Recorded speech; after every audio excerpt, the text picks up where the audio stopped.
Oi, galerinha do 7º ano, tudo bem com vocês? Aqui é a professora Silvia Cardoso, é um prazer estar mais uma vez aqui com vocês, tá? Antes de iniciarmos a nossa aula, eu gostaria de dar alguns avisos importantes. Pega o teu caderno, transforma teu caderno no teu melhor amigo. Anota o tema da nossa aula, a data, anota as principais informações. Outra informação importante é que nesta aula nós vamos ver como a termodinâmica ela pode se aplicar em situações do nosso cotidiano. E outra informação é que a gente vai dividir essa aula em dois momentos. Um momento em que a gente vai falar do conteúdo propriamente dito, e em outro momento em que eu trouxe duas convidadas especiais para deixar uma mensagem importante aqui para vocês, tá? Então vamos lá começar falando do nosso assunto, que é troca de calor e equilíbrio termodinâmico. Só que aí eu quero convidar vocês para estudar isso dentro de uma festa. A gente vai fazer aqui a nossa festa de São João, o São João da termodinâmica. E eu convidei a Cisão para essa festa, gente. E aí vocês conhecem esse grande forrozeiro nordestino, pernambucano de Serra Talhada, né? Me lembro muito de uma música dele na minha infância, que diz o seguinte: eu fiz uma fogueirinha, esperando o meu amor, tomou conta do terreiro, o forró se esquentou. Muito legal essa música dele, é um artista que merece todo o respeito. Então, como é que a termodinâmica ela se aplica dentro da nossa festa junina? Vamos ver agora algumas imagens de algumas situações que traz esses exemplos. O calor das fogueiras que alegram a festa, o perigo do calor que faz subir os balões de São João, o calor usado no preparo das deliciosas comidas típicas da nossa canjica, da nossa pamonha, bolo de milho, toda essa delícia de São João que está aí, né? Essa festa que vem se aproximando e que eu tô louca já para comer essas delícias aí. Então, por que é importante a gente ver isso? É importante que vocês vejam tudo que vocês estudaram dentro da termodinâmica, temperatura, calor, mas é importante que vocês aprendam a reconhecer isso dentro de diversos contextos. E o nosso contexto de hoje vai ser a festa de São João. Mas para a gente poder reconhecer, vamos revisar aqui vamos relembrar, na verdade, alguns conceitos. Entre esses, eu quero relembrar o conceito de temperatura e o de calor. Vocês têm que diferenciar o que é temperatura e o que é calor. Vamos começar por temperatura. O que é temperatura? É uma grandeza física que mede o grau de agitação das moléculas de um corpo. Como é que se mede isso? Usando o termômetro. Vocês estão vendo na imagem aí o termômetro, ele é formado por quê? Vocês estão vendo que tem na parte inferior do termômetro um líquido vermelho que está representado pela cor vermelha. Esse líquido é um metal chamado mercúrio. É um dos metais que fica no estado líquido na temperatura ambiente. Então, quando o termômetro ele entra em contato com uma substância, ele consegue medir o grau de agitação das moléculas. Então, vocês estão vendo aí na imagem, saindo do termômetro, duas setas. Uma seta que está apontando para um quadrado que tem as moléculas aí que está representada na cor em azul. Veja lá no termômetro de que ponto, de que valor a gente está falando. A gente está falando uma temperatura em torno de uns 10 graus Celsius. E aí, nessa temperatura, o termômetro consegue reconhecer a agitação das moléculas aí. A gente vê que é uma agitação baixa, né? Então, quando a agitação é baixa, ele vai dar uma medida aí. Mas se eu colocar esse termômetro numa temperatura em que a agitação das moléculas vai estar maior, o mercúrio que está dentro do termômetro ele vai subir, vai dilatar e vai marcar a temperatura, vai marcar o grau de agitação dessas moléculas. Você está vendo aí na segunda seta, apontando para o quadrado vermelho, as moléculas elas estão bem agitadas. Compare com a imagem de baixo, com o azul. O azul elas estão bem quietinhas, bem calminhas, Já na de cima, elas estão bem agitadas. Com muito calor, elas ficam muito agitadas. E isso é isso que possibilita que o termômetro faça essa medida, a medida da agitação, né? Então, toda vez que a gente falar em temperatura, a gente está falando sobre o grau de agitação das moléculas de um corpo. Beleza até aí? Vamos agora passar para o conceito de calor. O que é o calor? O calor é energia térmica em trânsito, ou seja, forma de transferência de energia entre corpos de maior para o menor. Lembre-se sempre, calor, eu estou me referindo à transferência, à mudança, a trânsito. Para existir calor é necessário o contato entre dois corpos, para que ocorra essa troca. Então, eu só vou falar de calor quando estiver acontecendo uma troca. Como vocês podem observar na imagem aí, temos dois corpos em contato, um bem mais quente, com a maior agitação das moléculas, outro menos quente, com a agitação menor. Quando eu encosto um no outro, o calor vai começar a transferir do que está mais quente para o menos quente, ou na linguagem que a gente usa no nosso dia a dia, né? Do quente para o lado mais frio. Então, calor é que é transferido. Bom, gente, então vamos relembrar também agora o conceito de equilíbrio térmico. O equilíbrio térmico vai ser atingido quando os dois corpos com temperaturas diferentes estiverem em contato e trocarem o calor. Termodinâmica quer dizer o quê? Termo significa calor, dinâmica, movimento. Então, toda vez que o calor estiver em movimento, a gente vai falar em termodinâmica. Na imagem, vocês estão vendo aí, no primeiro momento, dois objetos com temperaturas diferentes. Tem um objeto com a temperatura TA igual a 100 graus Celsius e objeto com a temperatura TB igual a 20 graus. Quando a gente coloca esses corpos em contato, aí é que vai aparecer o calor em trânsito. Então, o que possibilita aí a troca de calor nesse momento é o contato entre os corpos. Vai chegar um momento em que vai ocorrer um equilíbrio térmico, em que as temperaturas entre eles vão se igualar. Então, na situação final, eu vou ter um equilíbrio onde ambos os corpos vai ter a temperatura de 60 graus Celsius. Beleza até aí? Então, olha só, a partir daí, a gente vai refletir sobre algumas situações do nosso cotidiano, relembrando ainda alguns exemplos de aulas anteriores, tá? Então, temos na imagem aí o café quente e a água gelada. E uma pergunta: em algumas horas, o que irá acontecer? Você já sabe que o café, você vai dizer, né? O café com o tempo, professora, vai esfriar e a água gelada vai esquentar. Isso aí você já sabe. Mas você sabe explicar por que isso acontece e como isso acontece? Bom, para isso você precisa se lembrar do conceito de equilíbrio térmico. Então, nessa situação aí, tanto do café quanto da água gelada, vai acontecer esse processo de troca de calor. No caso do café, o café perdeu calor para o ar. Então, o contato do café com o ar vai fazer com que o calor do café saia para o ar. Também existe aí o contato do café com a xícara.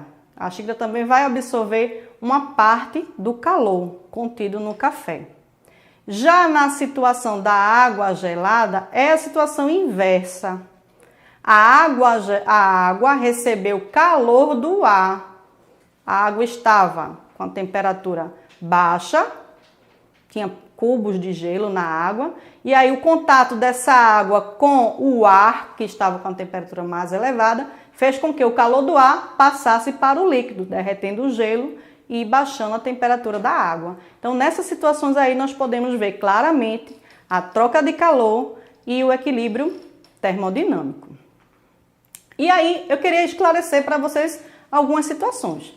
Então eu coloquei um slide e vamos esclarecer. E o frio, ele é passado entre os corpos? A gente confunde muito esse conceito, certo? Eu coloquei a imagem da Elsa, da Frozen, né? Porque a gente vê ela soltando lá cubo de gelo. Será que a gente consegue passar o calor, como ela faz, né, no desenho animado? E aí, ó, eu trouxe para vocês um meme do Batman, né?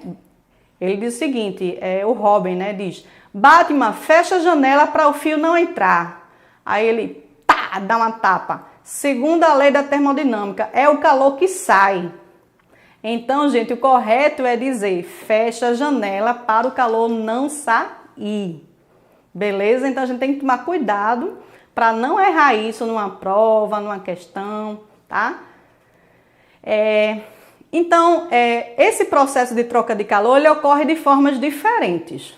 Vamos entender como é que ocorre a propagação do calor. Existem 3 formas de acontecer essa transmissão de calor entre os corpos. A primeira delas é chamada condução térmica, a segunda, convecção, e a terceira, irradiação térmica. Vocês já viram isso, mas a gente vai lembrar agora no contexto do São João, lembra? Como é que acontece isso aí na festa de São João? A primeira situação que eu estou trazendo para vocês aí é uma cozinheira preparando canjica. Ela está preparando ali usando a panela de metal, ela está segurando a panela com um paninho ali, usando a colher de madeira, né? Então, Nazaré, ela está correta nesse momento que ela está preparando a canjica para não se queimar. Porque se a gente lembrar do princípio da termodinâmica, que o calor do fogo vai passar para a panela, se ela não usar o paninho ali, ela vai se queimar. E a colher de madeira é importante, por quê? Porque a madeira ela não é um bom condutor térmico. Então, não vai esquentar a mão e não vai se queimar. Então, vamos fazer agora um resumo aí do que seria essa condução térmica. A energia calorífica é transmitida por meio de corpos sólidos que aquecem, seja pelo calor do fogo ou pelo contato com outro mais quente.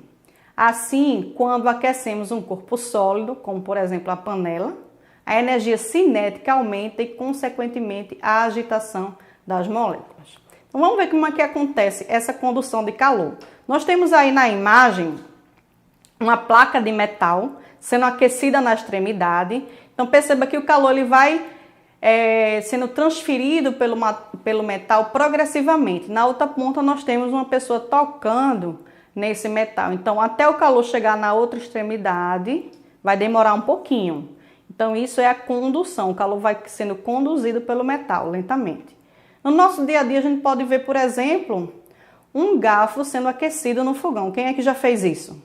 Eu já fiz, né? Então, quando você vê que você aquece lá o garfo, você vê que fica aquela ponta vermelha, porque naquela ponta ali está muito aquecido. Esse calor, se a gente continuar colocando lá na chama, ele vai subindo pelo metal. E o plástico no talher, ou a madeira no talher, é importante para quê? Para isolar, para evitar essa condução térmica ali e evitar que a gente queime a mão. Então, para pensar na fabricação de panela, de talher, de tudo que a gente vai usar na cozinha, é importante lembrar do que são os bons condutores térmicos e bons isolantes. Então, os condutores térmicos são metais em geral, como prata, cobre, alumínio, aço e o latão. Já os bons isolantes térmicos seria, por exemplo, a cortiça, o isopor, madeira, cerâmica, vidro, borracha e silicone. Podemos ver agora um exemplo prático da convecção térmica no cozimento dos alimentos. Vamos ver aí na imagem o cozimento do nosso milho de São João. Então, a gente vai usar o quê? Água, vai ferver essa água e vai colocar o milho para cozinhar. Então, no momento que essa água estiver fervendo, o calor está passando da panela para o líquido através de um processo de convecção. Esse tipo de transmissão de calor ocorre em substâncias que estejam no estado líquido ou gasoso. Criam-se correntes circulares, chamadas de correntes de convecção, as quais são determinadas pela diferença de densidade entre o fluido mais quente e o mais frio. Na imagem que a gente vai ver agora, a gente consegue visualizar esse processo de convecção. Então veja aí que tem o desenho de uma panela fervendo. O aquecimento da água faz com que a água da parte de baixo ela fica quente mais rápido, então vai ficar a água quente, ela vai subir e a água fria ela vai descer. Então veja as setas, vai formar um caminho circular, uma corrente. Se você olhar uma panela fervendo, você consegue ver essas correntes de convecção. Na outra imagem a gente tem um experimento mostrando isso também, tá? A gente tem aí dois líquidos, que provavelmente é água, uma aquecida e outra fria, que está com um corante. Quando a pessoa coloca o líquido ali dentro do aquário, a gente vai ver que o líquido que está frio, na cor azul, está descendo para o fundo do aquário e o líquido que está em vermelho, que está aquecido, está subindo. E aí depois de um determinado tempo a gente vai conseguir perceber a corrente, o processo de convecção térmica. A gente vai ver agora outro exemplo prático da convecção térmica. Que é a questão dos balões de São João. Como é que o balão faz para subir? Dentro do balão tem uma chama que vai aquecer o ar dentro do balão. Então o ar quente ele sobe e o ar frio desce. Isso vai formar a corrente que vai fazer o balão subir. É muito bonito ver um balão de São João. É uma tradição que marca a nossa festa junina, tanto é que um dos símbolos usados nas decorações é o balão.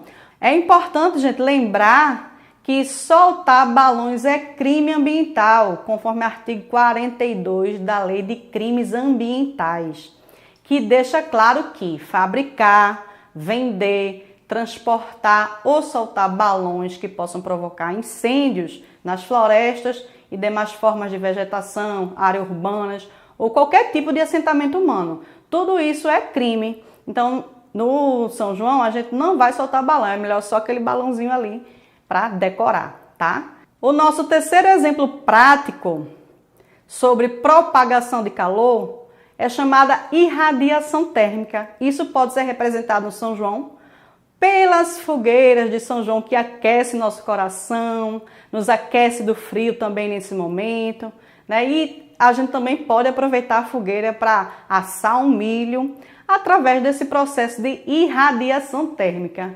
E como o nome já está dizendo, irradiação. A irradiação, vocês vão ver aí na imagem, que é a propagação do calor através de ondas. Então não tem um contato direto com o fogo, com o calor, para me aquecer. Se eu colocar a minha mão perto da fogueira lá de São João, já vou sentir essa onda do calor, né? A transferência de calor é por meio de ondas eletromagnéticas que se propagam no vácuo, predominando a radiação infravermelha, lembrando que infravermelha abaixo do vermelho, né, que não é visível, como a que transmite calor. Desta forma, não necessita de um meio para ocorrer, podendo estar os corpos separados. Então vamos agora fazer um grande resumo. Nessa imagem aí a gente consegue observar as três formas de propagação de calor. A irradiação da chama do fogão, que está irradiando o calor para a panela feita de metal. A panela que é de metal, ela está absorvendo o calor e esse calor está se propagando pelo metal, né? Então, a passagem do calor da chama para a panela é a condução. E a convecção do líquido dentro da panela. Então, numa imagem só, na nossa cozinha, a gente tem um exemplo de todas as formas de propagação de calor. Então, depois de tudo isso, gente, eu queria trazer para vocês uma questão importante, que seria a relação entre ambiente versus cultura, uma questão controversa. Eu quero saber qual é a sua opinião sobre esse assunto. Vamos ver o texto na imagem. Em muitas regiões do Nordeste brasileiro, diversas famílias mantêm a tradição de acender fogueiras durante o período dos festejos juninos. No entanto, o uso indiscriminado da vegetação para fazer as tradicionais fogueiras de São João é uma preocupação para os órgãos ambientais, já que a extração e a queima de madeiras colaboram para a degradação ambiental. E aí, o que a gente faz? A gente tem que manter a nossa tradição, a gente tem que manter a nossa cultura, mas a gente também tem que pensar no nosso ambiente. O que a gente faz diante dessa situação? Essa é uma pergunta que eu vou deixar para vocês pensarem, certo? Vocês vão pensar a partir do que você acha que é mais ético e que vai trazer o bem para todos. Agora a gente chegou no momento de falar também da nossa tradição das nossas festas juninas, que é característica da nossa região de Pernambuco, que é a tradição do trem do forró. Olha aí, ó, o trem do forró, o pessoal se divertindo lá dentro, dançando forró. E o que é que isso tudo tem a ver com termodinâmica, professora? Tem a ver sim, vocês vão ver aí, tá? Mas antes disso, deixa eu falar só um pouquinho dessa tradição. O trem do forró, ele é um evento tradicional do calendário junino de Pernambuco. São 30 anos promovendo um grande arraial sobre os trilhos em uma festa diferente de tudo que você já viu. E aí, como é que acontece aí nesse processo os conceitos de propagação de calor e termodinâmica? Acontece em relação ao funcionamento da máquina. Você sabe como funciona uma locomotiva? A locomotiva é a parte da frente do trem, é o que puxa os compartimentos que estão na parte traseira do transporte, né? Então, as primeiras locomotivas, elas eram máquinas movidas a vapor, eram chamadas máquinas térmicas. A gente vai ver agora a revolução das máquinas térmicas. O que é isso, máquinas térmicas? As máquinas térmicas são dispositivos capazes de transformar a energia térmica em trabalho mecânico. Toda máquina térmica ela necessita de uma fonte de calor. Veja aí o destaque. A máquina térmica necessita de uma fonte de calor e de uma substância de trabalho, capaz de ter o seu volume modificado e, consequentemente, movimentar algum mecanismo, com válvulas e pistões. Alguns exemplos de máquinas térmicas. A gente vai ver como é que funciona a locomotiva a vapor, os motores a explosão e a geladeira. Vamos ver agora o exemplo da máquina a vapor. Eu quero trazer um exemplo para vocês como é que funciona a chamada Maria Fumaça, que era a locomotiva, porque soltava muita fumaça. Por quê? Porque dentro dela tem um forno. Veja aí na imagem, no número 1, o forno, onde é queimado o carvão.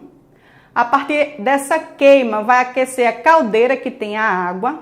O vapor da água vai subir por uma espécie de cano até chegar no ponto 3, onde tem o motor, que tem o cilindro, o pistão. O vapor da água aí dentro vai fazer uma pressão e vai movimentar esse pistão. Ele vai fazer feito um braço assim, ó, esse movimento, né? E isso vai fazer movimentar a roda da locomotiva.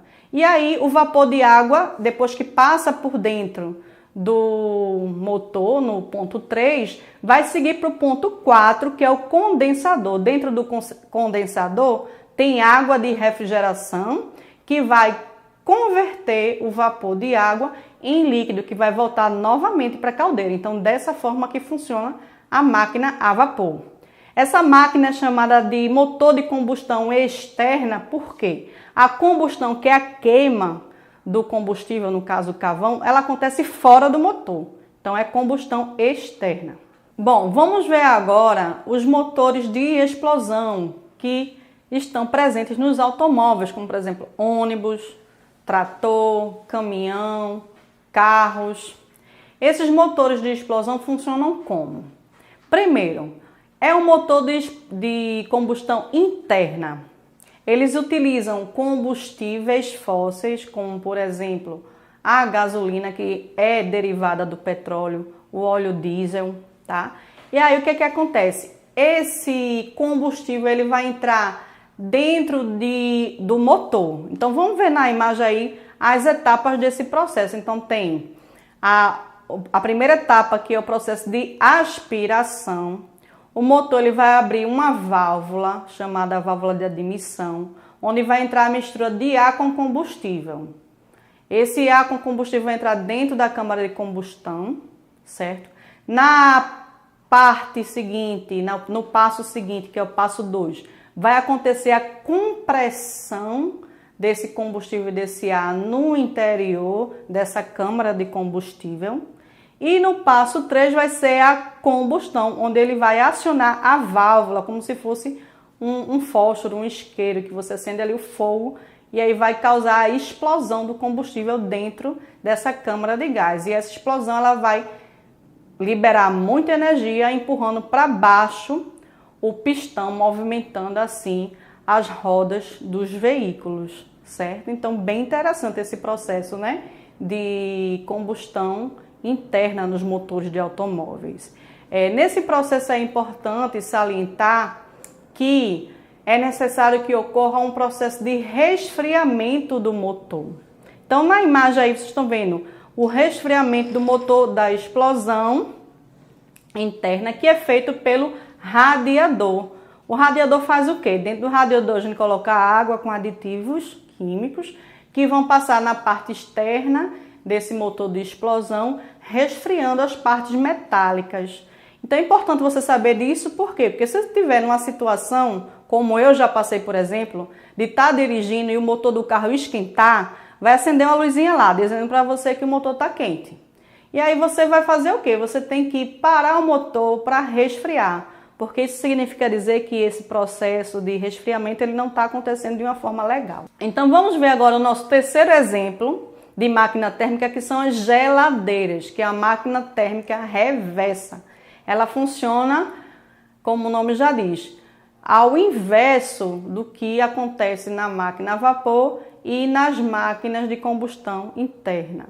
E aí, para entender o funcionamento da geladeira, a gente tem que saber quais são os elementos que formam a geladeira, as principais partes. Então, no número 1, nós temos aí o compressor, como o nome já está dizendo, dentro do compressor vai ter um líquido refrigerante, na verdade um gás refrigerante, né?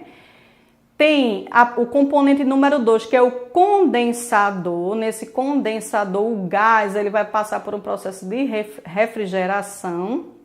Aí, do condensador, o componente refrigerante ele vai passar pelo capilar, que é o componente 3. Vocês vão ver na imagem que o capilar ele é como se fosse um cano bem fininho, tão fino que o nome dele é capilar, parecido com cabelo, né? Então esse capilar ele vai até em cima, até chegar na parte do congelador, lá na nossa geladeira, né? E aí, o que a gente chama de congelador, aqui é o evaporador. É aí que vai acontecer o processo de refrigeração do ar. Tá? Então, já conhece os componentes, vamos ver mais ou menos como é que funciona. Então, o líquido refrigerante, ele é liberado pelo compressor.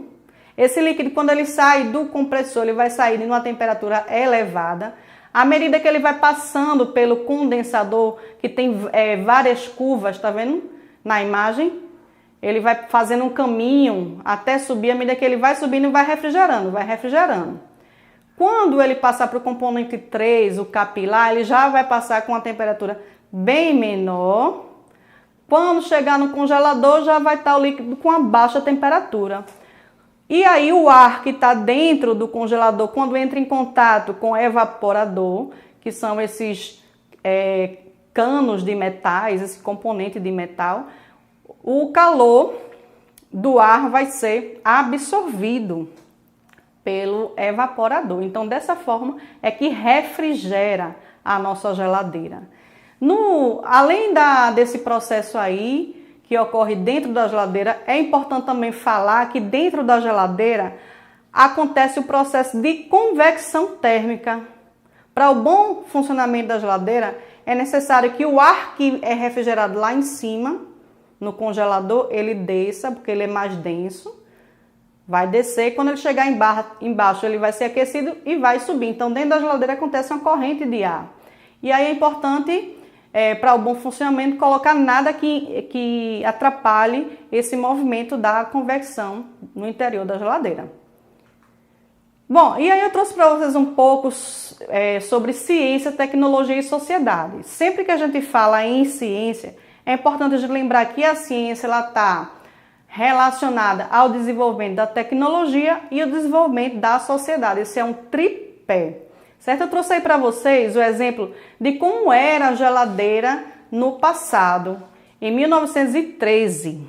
Isso aí foi o primeiro modelo de geladeira. O compressor era do lado de fora, na parte de cima. E aí ocorre o processo de inovação tecnológica, porque a ciência é assim. A ciência ela busca novos conhecimentos, ela busca aperfeiçoar, e isso possibilita a criação de novas tecnologias. E a criação de novas tecnologias melhora a ciência, melhora a sociedade, isso vai tudo se interrelacionando. Não por isso que em 1927 a gente teve um modelo de geladeira que ficou famoso, que passou a ser adotado em todos os ambientes domésticos. Daí veio da década de 50, década de 90, ficou um utensílio já comum em todas as casas, né? Até a gente chegar aqui no ano de 2010 com essa belíssima geladeira aí, com uma porta dupla. E que isso mostra a questão do processo de inovação tecnológica, a reinvenção da geladeira. Então o homem ele está sempre se reinventando a partir da ciência e da tecnologia. Uma ideia que alguém teve, você pode ter ideia melhor. E como é que faz isso, professora? Através de um projeto de pesquisa, através de um projeto, né, de inovação. E aí, a gente está chegando no momento da nossa aula, onde a gente vai fazer o exercício. E aí eu trouxe duas questões para vocês que eu coloquei como título dessas questões, Isso já caiu no Enem.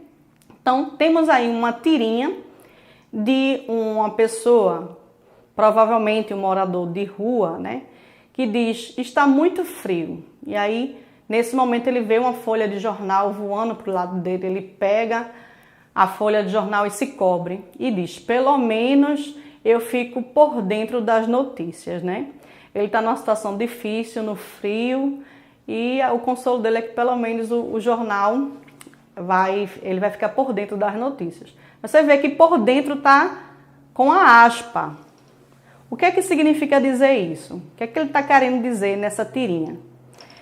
A tirinha ela faz referência a uma propriedade de uma grandeza física, em que a função do jornal utilizada pelo homem é a de: letra A, absorver a umidade que dissipa calor. Letra B, impedir que o frio do ambiente penetre. Letra C, manter o calor do homem concentrado. Letra D, restringir a perda de calor para o ambiente.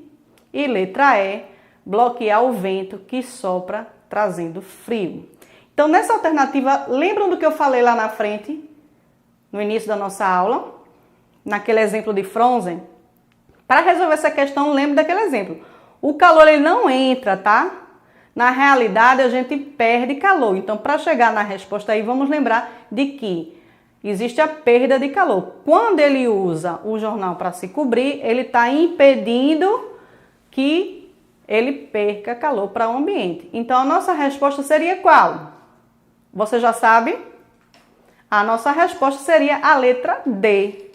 O jornal ele restringe a perda de calor para o ambiente. Vamos ver agora a segunda questão. Na segunda questão eu trouxe também para vocês uma tirinha. Vamos ver o diálogo entre os meninos na imagem. Então veja, é o calor do sol que nos mantém aquecidos. Não completamente. Como assim não completamente? Luvas. Então o menino mostra as suas luvas, né? Então vamos à pergunta. Quais são os processos de propagação de calor relacionados à fala dos personagens? Nós temos aí dois processos de propagação de calor. Quando o menino fala, é o calor do sol que nos mantém aquecido, é um processo. E quando ele mostra as luvas, é outro. Então vamos pensar, eu vou ler para vocês as alternativas e vocês vão tentar pensar qual é a resposta, tá? Então vamos ver na letra A. Convecção e condução. Letra B, convecção e irradiação. Letra C, condução e convecção. Letra D, irradiação e convecção. Letra E, irradiação e condução. E aí, você já sabe a resposta? Vou dar uma dica aqui para vocês, tá? Vocês podem responder uma questão dessa por eliminatória. Por exemplo, quando eu falo, né, no calor do sol, eu estou falando no processo de irradiação. Só tem duas alternativas que falam em irradiação, que é a letra D e a letra E. Então só pode ser uma dessas duas aí, né? Bora ver a resposta? A resposta é a letra E. Irradiação do Sol e a condução, porque a luva funciona como um isolante térmico que impede que o calor do corpo seja perdido para o ar, através do processo de condução. Nós vamos chegar agora ao final, ao momento final da nossa aula, onde eu trouxe para vocês duas convidadas que têm uma mensagem, um recado especial para vocês. É a Blitz Animal. Olha aí na tela essas duas aí, a Preta e a Mini, são as minhas cadelas, as minhas filhas de 4 patas. São animais que foram adotados. Uma delas eu peguei da rua, a outra dela foi adotada no processo de mutirão. E são animais maravilhosos, elas vieram trazer um recado importante para vocês. E aí, a Preta diz o seguinte: oi, amiguinhos e amiguinhas, tudo bem com vocês? Estamos aqui para verificar se vocês estão tratando bem do seu bichinho. Nesse momento de quarentena, como é que está o seu bichinho? Você está tratando bem? E aí, Mini vai dizer: somos seres sencientes, ou seja, temos capacidade de sentir dor, medo, alegria, tristeza e até saudade. Assim, temos consciência dos nossos sentimentos. Nosso bem-estar depende de vocês. Portanto, observe se estamos livres de fome, sede, dor, desconforto, medo e estresse. Né? Porque a gente está vendo como é difícil ficar confinado nessa quarentena. Né? Então, a gente tem que pensar também no animal que está dentro de casa, se ele está livre de todos esses desconfortos.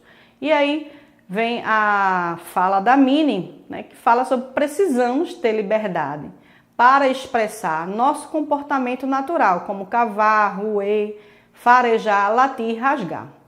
Infelizmente, nessa Blitz Animal, a gente vai trazer o amiguinho delas que está passando por um problema. E ele diz o seguinte: a corrente limita meus movimentos, minhas pernas doem de ficar numa só posição. Tenho vontade de correr e andar livremente, sinto agonia e tristeza de ficar aqui o tempo todo. Então, minha gente, a gente não pode deixar os nossos animais, o nosso cão, né, preso o tempo todo na corrente. Sabe por quê? Porque manter animal preso em correntes por mais de 24 horas é crime, tá? Então, chegou a hora da nossa despedida. Manda uma foto aí do seu bichinho para o Instagram do EducaPE. Tem o Educação PE Oficial. Queremos conhecer vocês e até a próxima aula.